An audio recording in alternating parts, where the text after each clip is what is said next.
તો અમદાવાદની વિવાદિત વિવેકાનંદ કોલેજ પર ફરી એકવાર એએમસીએ તવાઈ આવી છે।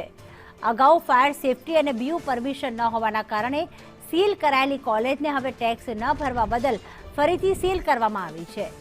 કોલેજ તંત્ર પાસે 41 લાખનો માતબર ટેક્સ બાકી હોવાથી એએમસી દ્વારા મિલકત સીલ કરવાની કાર્યવાહી હાથ ધરવામાં આવી છે। તો વારંવાર નિયમોના ભંગ અને સતત સીલની કાર્યવાહી છતાં પણ વિવેકાનંદ કોલેજનો વિવાદ થમવાનું નામ નથી લઈ રહ્યો।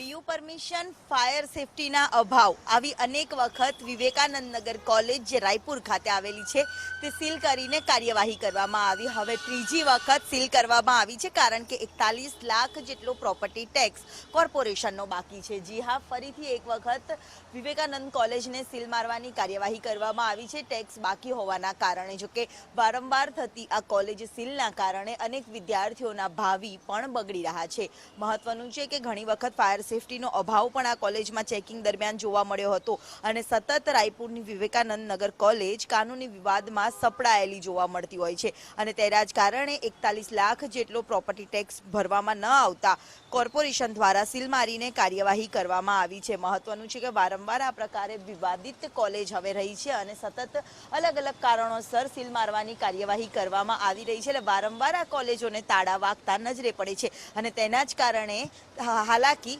વિદ્યાર્થીઓએ ભોગવવાનો વારો આવે છે। કેમેરામેન મનીષ વાણિયા સાથે દિવ્યા ચૌહાણ।